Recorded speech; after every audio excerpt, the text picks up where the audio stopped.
ಸಿದ್ದು ಡಿಕೆಶಿ ಕೈ ಸೇರಿದೆ ಲೋಕ ಹಣೆ ಬರಹ ವರದಿ. ಆಂತರಿಕ ವರದಿ ಪೂರಕವಾಗಿ ಬಂದರೂ ಸಿದ್ದುಗೆ ಟೆನ್ಷನ್ ಇದ್ದೇ ಇದೆ. ಇಂಟರ್ನಲ್ ರಿಪೋರ್ಟ್ ನೋಡಿ ಚಿಂತೆಗೀಡಾಗಿದ್ದಾರೆ ಸಿಎಂ ಸಿದ್ದರಾಮಯ್ಯ.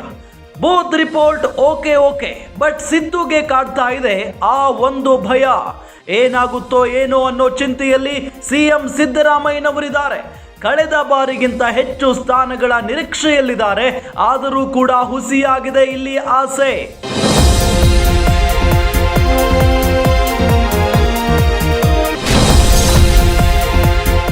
ವರದಿ ಪ್ರಕಾರ ಕಾಂಗ್ರೆಸ್ಗೆ 13 ಕ್ಷೇತ್ರಗಳಲ್ಲಿ ಗೆಲುವು ಸಾಧ್ಯತೆ ಇದೆ.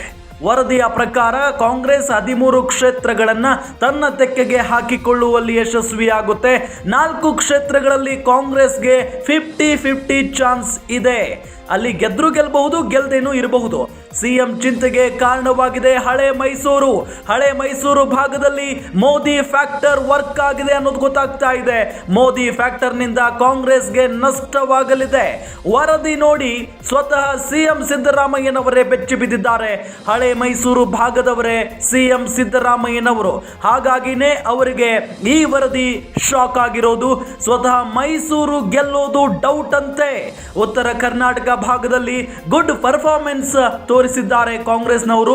ಉತ್ತರದಲ್ಲಿ ಗ್ಯಾರಂಟಿ ಕೈ ಹಿಡಿಯುವಂತ ಸಾಧ್ಯತೆ ಇದೆ. ಮಹಿಳಾ ಮತದಾರರ ಒಲವು ಕಾಂಗ್ರೆಸ್ ಮೇಲೆ ಇರೋದು. ಆದರೂ ಕೂಡ ಸಿದ್ದರಾಮಯ್ಯನವರಿಗೆ ಕಾಡ್ತಾ ಇದೆ ನೇಹಾ ಕೊಲೆ ಕೇಸ್. ವರದಿಯಲ್ಲಿ ನೇಹಾ ಕೇಸ್ ಎಫೆಕ್ಟ್ ಬಗ್ಗೆ ಸ್ಪಷ್ಟ ಉಲ್ಲೇಖ ಇಲ್ಲ ಅನ್ನೋದು ಗೊತ್ತಾಗ್ತಾ ಇದೆ. ಹೀಗಾಗಿ ವರದಿ ಕಾಂಗ್ರೆಸ್ ಪರವಾಗಿ ಬಂದರೂ ಹಲವು ಅನುಮಾನಗಳು ವ್ಯಕ್ತವಾಗ್ತಾ ಇದೆ. ಚಾಮುಂಡೇಶ್ವರಿ ಸೋಲಿನ ಬಳಿಕ ವರದಿ ಬಗ್ಗೆ ಅನುಮಾನ ವ್ಯಕ್ತವಾಗ್ತಾ ಇದೆ. ನಿಜಕ್ಕೂ ಕೂಡ ಸಿದ್ದರಾಮಯ್ಯನವರು ತಮ್ಮ ತವರು ಕ್ಷೇತ್ರದ ಬಗ್ಗೆ ಹೆಚ್ಚು ಕಾಳಜಿಯನ್ನು ವಹಿಸಿ ಈ ಬಾರಿ ಪ್ರಚಾರದಲ್ಲಿ ಭಾಗಿಯಾಗಿದ್ರು. ಜೊತೆಗೆ ಮೈಸೂರಿನ ಜನತೆಗೆ ಮನವಿಯನ್ನ ಕೂಡ ಮಾಡಿಕೊಂಡಿದ್ರು, ನನಗೆ ಈ ಕ್ಷೇತ್ರವನ್ನ ಗೆಲ್ಲಿಸಿ ಕೊಡಲೇಬೇಕು ನೀವು ಅಂತ ಹೇಳಿ. ಆದ್ರೆ ಈ ವರದಿ ಬಂದ ನಂತರ ಯಾಕೋ ಸಿದ್ದರಾಮಯ್ಯನವರು ಮೌನವಾಗಿ ಬಿಟ್ಟಿದ್ದಾರೆ. ನಿಜಕ್ಕೂ ಕೂಡ ಅವರಿಗೆ ಇದು ಆಶ್ಚರ್ಯಕರವಾಗಿ ಹೋಗ್ಬಿಟ್ಟಿದೆ.